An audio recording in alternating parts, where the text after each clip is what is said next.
Proyekto Helmo.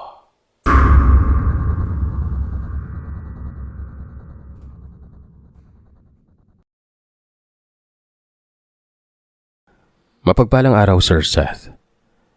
Tawagin niyo na lamang po ako sa pangalang Jonathan. Hindi ko po totoong pangalan yon. Nais ko po sanang ibahagi sa inyo ang kwentong naranasan namin ng aking Kuya Tom nang minsan na kaming mapagawi sa probinsya para dalawin sina Lola. Bali maraming beses na po kaming nakaranas ng matinding kababalagan habang nananatili kami sa probinsya. Ito nga lang ang una kong isasalaysay. Habang ihihiwalay ko naman ang iba pa sa susunod kong pagpapadala ng aking mga kwento. Ang angkan po namin ay taga Ilocandia. Napadpad lamang kami sa Maynila dahil dito na nagsipag-asawa ang aming mga magulang. Nakapagpundar din sila ng aming tahanan, ng munting negosyo at ilang properties na masasabi naming tunay ngang pinaghirapan ni na mama at papa. Nang makapagtapos kami ni Kuya ng pag-aaral, bumukod kami ng tirahan dahil na din may kalayuan ang aming mga trabaho sa tahanan. Hindi namin kayang bumayahe ng madaling araw tapos uuwi ng hating gabi sa bahay. Isang sales manager si Kuya ng isang kumpanya ng mga kotse. Samantalang naka-assign naman ako bilang isang web developer sa isa ding kumpanya. Parehong may malaking sweldo kaming magkapatid. Kaya naman nabibigyan namin ng pagkakataon ng aming mga sarili na bumuo ng sariling negosyo. Sa kasalukuyan, may isa akong resto bar na nasa Makati. Si Kuya naman may motor part shop sa Las Piñas. Nasa malayo man kami, naaasikaso naman namin ang maayos ang aming pinagkakakitaan. Nag-iipon kami ni Kuya. Plano naming magpunta sa probinsya para dalawin sina Lolo at Lola. Nabalitaan naming may sakit si Lolo at dahil hindi namin nagagamit ang aming leave, ay sinamantala namin ang pagkakataon. Bali isang liblib na baryo ang kinaroroonan nila, malayo sa Kabiasnan. Maliban pa doon, masasabi kong na-preserve ng husto ang kasimplihan ng lugar. Ang mga lumang kubo at kabahayan na namumutiktik sa mga bulaklak, ang baku-bakong daan, ang malinis na batis kung saan hanggang ngayon ay ito pa din ang source ng tubig ng buong bayan. Natatandaan ko nung bata pa kami, sa batis naglalabas sina Mama at Lola. Dala nila ang mga palangganang puno ng labahin, sabon at pampalibog damit. Kami naman ni Kuya ay magsasabuyan ng tubig mula sa sapa. Nagtatakbuhan sa kabila ng maraming batuhan. Umaalingaw-ngaw magkakasunod na saway ni Ma at Lola. Nakesyo madaparaw kami na baka mapunta kami sa malalim na bahagi at anurin kami ng tubig. Sabik na kami ni Kuya na makapasyal doon. Kung hindi nga lang abala si Ma ay gusto namin siyang isama sa lugar na yon. Kaso lang, sa dami ng pinupuntahan niyang meetings, nakalimutan na din yata ni Ma ang mag-relax. Hindi naman namin siya mapigilan. Buwan ng Agosto nang magpunta kami sa Iloilo. Hindi ko nababanggitin ang eksaktong pangalan ng lugar na kinabibilangan ng aming tahanan. Basta, malayo sa Kabiasnan. Malapit sa paanan ng bundok at ang tanging supply ng kuryente ay mula sa generator na naka-install sa bawat tahanan na kayang bumili nito. Wala namang problema sa amin ni Kuya ang kuryente. Kahit sa bahay, nasanay na kami na hindi gaanong gumamit ng ilaw. Sakay ng eroplano, matagumpay kaming lumapag sa airport at hinintay ang sundo naming si Mang Berto, ang kapitbahay namin sa probinsya. 5 taon lang ang nakalipas nang huli kaming magpunta rito at hindi ko maiwasang mamangha nang makitang wala man lang ipinagbago sa matanda. Tila hindi man lamang siya tumatanda noon. Pagkalabas namin ng airport ay sinabi sa amin ni Mang Berto na kumain daw muna kami. Wala namang problema sa amin dahil malayo pang kailangan naming lakbayin at baka gutumin kami sa biyahe. Pasado 12:00 ng tanghali na kami nakaalis sa kayang bus na maghatid sa amin sa bayan. Babiyahe kami ng 3 oras saka naman sasakay ng pakyawang tricycle mula sa bayan papunta sa bungad ng baryo. Pagpasok kasi doon na hindi na pwedeng tumuloy pa ang tricycle. Mahigpit na ipinagbabawal ng kapitan ng aming baryo na magdala ng sasakyang maglalabas ng usok sa lugar. Kaya naman alam naming nakaabang na ang kalesang sasakyan namin papunta sa bahay mismo ni na Lola. Habang nasa biyahe, wala akong ginawa kundi sumilip sa bintana. Si Kuya, abala sa pagsa-cellphone. Sinasamantala ang pagkakataon na may signal pa dahil pagpasok namin sa baryo, alam naming hindi na kami makakasagap pa ng signal mula sa bayan. Itong lugar namin sa bayan ay maihahalin tulad kasi sa itsura ng mga bahay noong panahon pa ng mga mananakop. Halos lahat ng bahay na madadaanan, Spanish style at walang mga tarangkahan. Mabuti na lang at hindi na uso ang traffic dito sa probinsya. Tahimik, sariwa ang hangin at wala man lang makikitang nikatiting na basura sa kahit saan. Maayos naman kaming nakarating hanggang sa wakas. Natanaw na namin ang paarkong sinyalis ng aming baryo na may nakalagay na welcome dito sa baryo na ito. Sa hindi kalayuan ay nakalagay ang mga nakahilerang kalesang tanging sasakyang ginagamit ng mga tao sa loob nun. Alam kong kakaiba pero ang lugar na ito ay naitago ng lahat sa publiko. Masaya kaming nagsipwesto ni na Kuya sa likurang bahagi habang si Mang Berto naman ang kotsero. Sa kanya din naman kasi ang kalesa na pinakyaw lang ng aming mga abuela para makarating kami sa bahay ng ligtas. Nagsimula na naman kaming bumiyahe. Hindi ko maiwasang makaramdam ng antok habang pinakikiramdaman ng tila pagduduyan sa amin ng bawat hakbang ng kabayong yon. Wala kaming ibang maririnig kundi ang maingay na gulong ng kalesa at ang takatak ng sapatos ng kabayo. Namamangha din ako kay Mang Berto na tila ba kabisado na kung paano manduhan ang kanyang kabayo nun. Alam niya kung paano pabilisin ang takbo o pabagalin ito. Sa kalagitnaan ng aming biyahe, hinarap ko si Kuya Tom. May naalala kasi ako nung huling magbakasyon kami rito. Gusto ko sanang ipaliwanag na hindi lang naman mga aswang, mangkukulam o elemento ang naglipanas sa mundo. Meron ding mga multo. Depende na nga lang ito sa antas nila. Ang pagsalangit nawa ng kanilang kaluluwa ay nakadepende rin sa kung ano ang mga nagawa nilang kasalanan sa mundo at kung pinagsisihan na ba nila ito bago sila mamatay.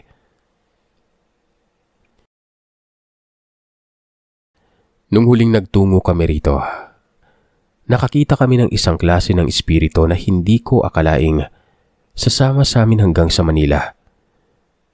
Kaya naman ang sumagi ito sa aking isipan. Kinalabit ko si Kuya at tinanong kung may makakaengkwentro na naman ba kaming nilalang kagaya ng mga ito.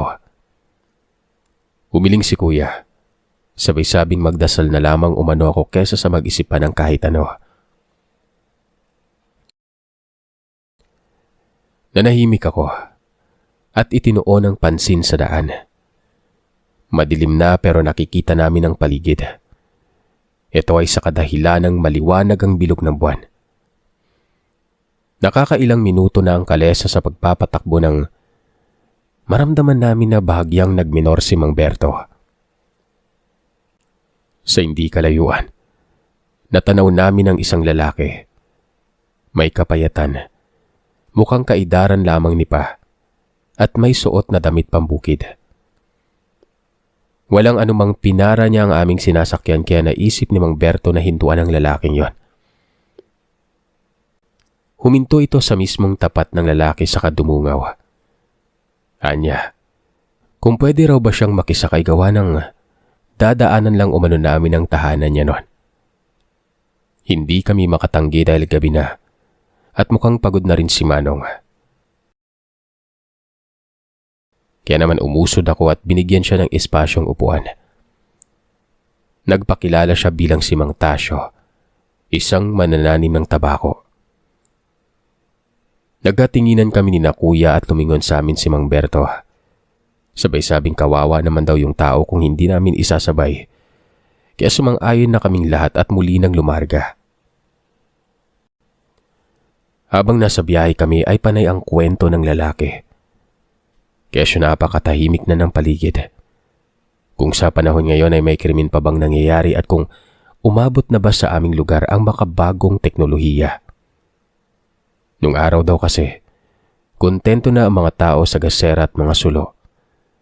Ito ang nagbibigay ng liwanag sa paligid. Habang ang mga gwardya sibil naman daw ay palakad-lakad sa dilim at sinusubukang matyaga ng paligid kung may Indio pa bang napapagawi. Bali Indio po kasi ang tawag ng mga Kastilang mananakop doon sa ating bansa.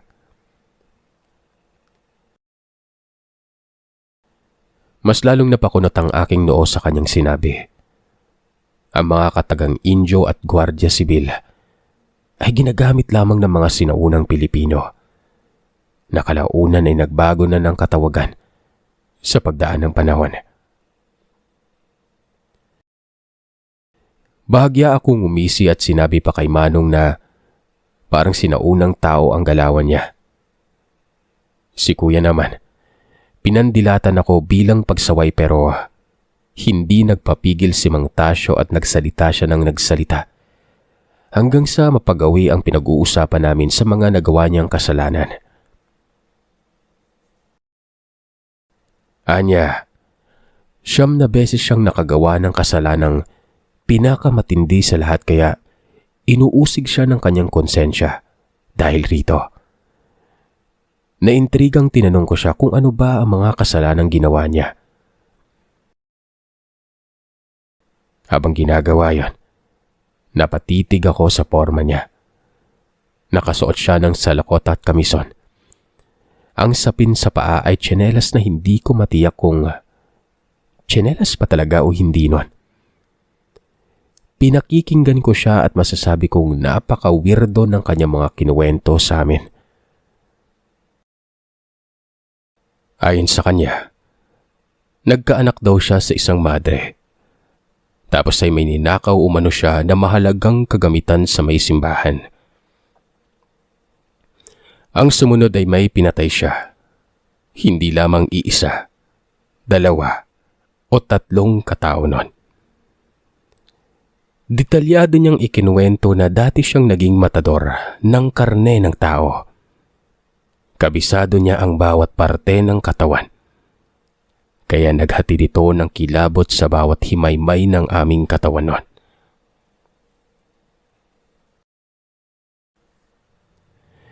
Nahigit namin ang aming hininga nang makita naming hinugot niya ang kanyang itak at ipinakita sa amin. Kahit alam kong malayo-layo pa kami sa aming uuwian, ay hindi ko magawang mag-relax. Kinilabutan ako sa paraan ng pagkakasabi niya ng mga bagay na may kinalaman sa kanya. Muli akong napatingin kay Kuya. Tila ba nagkasundo kami na kung sakaling may gawing hindi maganda yung estranghero na itutulak namin siya palabas ng kalesa.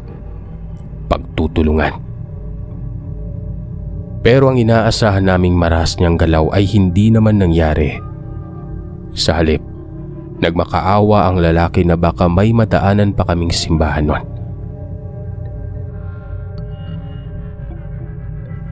Mas lalong naging kakaiba ang tingin ko sa lalaki at hindi na mapigilang itanong kung saan ba talaga siya galing at kung ano ang nangyari sa kanya. Pumalahaw ng iyak ang lalaki, Sir Seth, at hinding-hindi ko makakalimutan ang mga katagang binitawan niya na nagpatakas ng dugo sa buong mukha ko nun. Matagal na akong nagpalaboy-laboy. Ilang siglo na akong naghihintay ng katahimikan. Sawa na akong maging isang kaluluwang ligaw. At basta na lamang itong naglaho na parang bula. Halos lumuwa ang mga mata namin ni na kuya nang masaksihan ang buong pangyayari noon. Literal na naglaho siya at sa kanyang kinauupuan ay ang kompleto pa niyang mga kalansay at bungunon. Na bagamat wala na sa pagkakaayos ay nakasalansan pa rin sa isang basahan. Nagsigawan kami sa takot. Maging si Mang Berto ay nataranta at hingal na pinatakbo ng matulin ng kalesa. Tingin ko nga ay lumilipad na kami sa sobrang bilis nun. Hindi ko maiwasang manginig habang iniisip na baka sa pag-alog ng mga kalansay ay magsiliparan ito papunta sa akin. Lumingon sa amin si Mang Berto sabay sabing ikinalulungkot daw niyang ipaalam sa amin na kailangan naming dumaan sa simbahan. Nangangatog sa takot na sumang-ayon kami nang sa gayon ay maiwan namin ang kalansay ng mahiwagang taong basta na lang nakisakay sa amin. At nang laho na lamang din na parang bula. Matapos niyang maikumpisal ang kanyang mga nagawang kasalanan. Mabuti na lang, nakarating kami kaagad sa simbahan. Maliwanag pa sa loob kaya naman napahinga kami ng maluwag nun. Nagturuan kami ni Kuya Tom kung sino ang magdadala ng kalansay na sa bandang huli isinuhestyon ni Mang Berto na siya na lamang ang gagawa. Nakilala namin si Father Joseph Albert, ang kura paroko ng simbahan namin. Ikinuwento namin sa kanya ang mga nangyari kaya iiling-iling siyang nagbigay ng kanyang reaksyon. Anya, ang nakasagupa namin ay isang siyam-siyam. Isang klase ng kaluluwa na kahit tagal nang namalagi sa ating mundo at hindi pa nakakahanap ng daan tungo sa kapayapaan. Sila ang pumapangalawa sa mga kondenado na walang ibang ginawa kundi manakot at magsisi sa kanilang mga nagawang kasalanan. Napailing ako ng basbasan ni Father ang kalansay at ilagay sa espesyal na lalagyan. Sa likurang bahagi ng simbahan kung saan naroroon ang mga libingan ay doon siya ibinaon nang sa gayon ay makamit na niya ang tunay na kapayapaan. Hindi ko lang maiwasang magtaka kung bakit lagi na lamang kaming nakakaranas ng ganito sa tuwing napapagawi kami sa probinsya. Gayunpaman, nagpapasalamat kami sa ligtas naming pag-uwi. Salamat din kay Father at sa pabaon niyang holy water.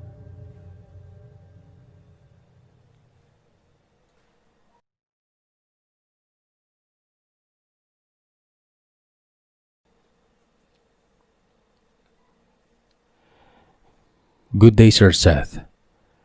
Ang quarantine ang nagdala sa akin sa mga horror narration channel tulad ng channel mo. Simula elementarya ay nahilig na ako sa pagbabasa, panonood at pakikinig ng mga kwentong horror at katatakutan. Kaya't napagdesisyonan kong ipahagi naman ang aking karanasan. Hindi to sigurong sobrang nakakatakot tulad ng storya ng iba pero hindi ko makakalimutan ang mga karanasang ito. Tawagin niyo na lamang po ako sa pangalang Jay. Isa akong radiographer o radiologic technologist. Sa mga hindi nakakaalam, ang propesyong ito ay tumutulong sa pagdiagnose at treatment ng sakit sa pamamagitan ng pag-provide ng imahe or image gamit ng radiation. Katulad ng X-ray, CAT scan, ultrasound, MRI at iba pa. Ang kwento ay naganap nung ako'y isang estudyante pa lamang o intern pa lang. Una, nung ako'y junior intern sa isang pribadong ospital dito sa aming rehiyon. Sa ospital na yon, isa lang ang radiographer na naka-duty dahil bihira din naman ang pasyente tuwing gabi. 8 hours ang shift ko. Mula alas 4 ng hapon hanggang alas 12 ng gabi. Natapos ko naman ang duty ko. Bali naglalakad na ako pa uwi nun.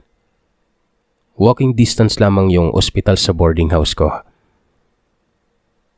Nung malapit na ako sa gate ng boarding house, biglang may humarang sa akin na 3 asong umaangil at naglalaway. Para bang mga asong nababaliw nun. Napahinto ako sa paglalakad. Kinabahan ako kasi baka kagatin ako. Hanggang sa mula sa aking likuran, ay may isa pang asong biglang lumitaw. Tinahulan ng 3 asong nakaharang sa daraanan ko.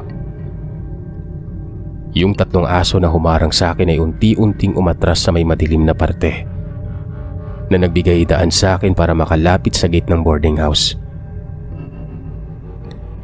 Hindi ko alam pero sa pagkakataong ito, nawala ang takot na nararamdaman ko.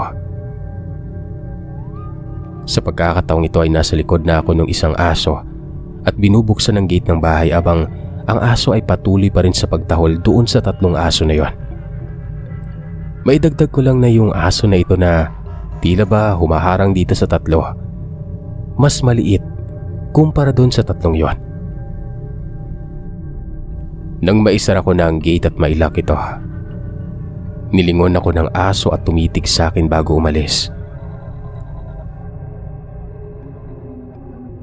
Hindi ko alam pero pakiramdam ko nung gabing yon, iniligtas ako ng asong yun doon sa 3 na hindi ko alam kung aso ba talaga. Dahil simula nung nakikinig ako sa mga horror narration, napaisip ako kung asong baliw nga lang ba talaga ang mga yon o aswang, di ba? Lalo na at dayo rin ako sa lugar na yon.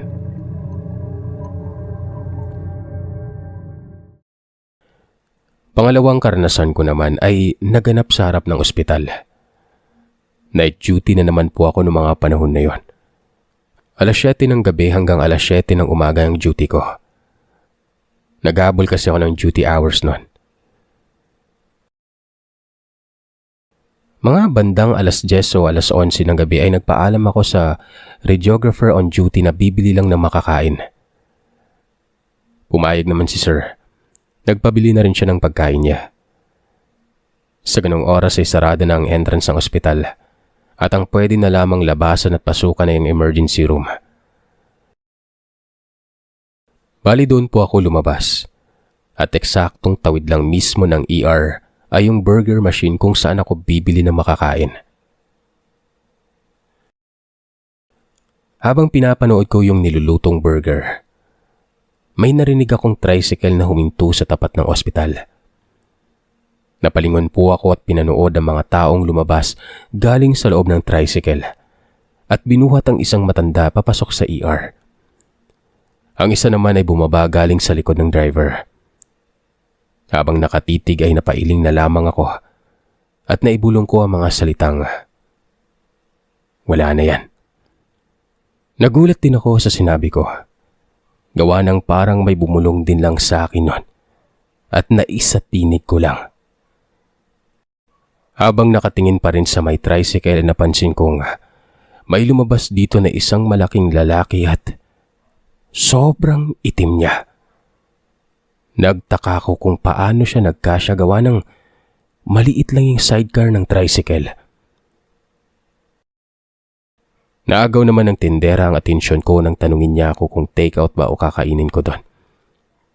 Ipina-take out ko naman sa tindera ang binili ko. Pagpasok ko ng ER ay iyak na ng mga taong nagdala sa pasyente ang naririnig ko nun. Dead on arrival na ito. Pangatlong karanasan. Panggabi na naman po ang duty ko. Ganong oras. Sa ospital ay bihira akong makatulog. Ewan ko ba pero ayaw ko po kasing talagang natutulog sa loob ng ospital. Sa tuwing lumalalim ang gabi, ang lagi kong ginagawa lalo na kung wala po kaming pasyente ay nagsusulat o hindi naman ay nagdududel ako. Tulad nga ng sinabi ko ay bihira ang pasyente sa ospital na yon tuwing gabi. Nung gabing yun ay sobrang bored ko at wala talagang pasyente at ang kasama kong radiographer on duty ay tulog na rin. Habang nakaupo ako, nakasubsob sa mesang nasa harapan ko, hindi ko namalayang unti-unti na akong hinila ng antok. Kaya naman nakatulog na ako noon.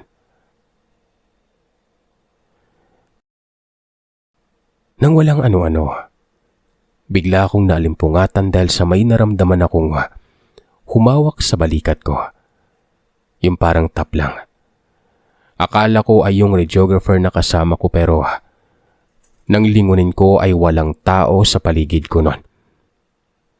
1 o 2 minuto pagkatapos kong lumingon at hanapin kung sino ang gumising sa akin ay bigla kong naramdaman ang malakas na pag-uga ng lupa, kasabay ng paggalaw ng gusali nun.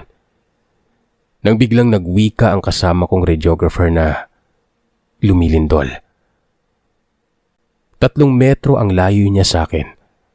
Nakahiga siya at mababakas sa mukha niya ang naalimpungatan lamang siya dahil sa pagyanig nun. Nagkagulo na rin ang medtech sa may kabilang pinto malapit sa hallway dahil sa pagyanig. Habang ako ay kinikilabutan sa nangyari. Hindi lang dahil sa lindol kundi dahil merong gumising sa akin bago naganap ang pagyanig na yon. Kung hindi ako nagising noon ay maaaring natumba ako dahil yung inuupuan ko ay high chair na walang sandalan. Napapaisip tuloy ako. Ilang beses na akong nailigtas sa kapahamakan sa hindi maipaliwanag na pamamaraan. Tinulungan kaya ako ng tinatawag nating gabay?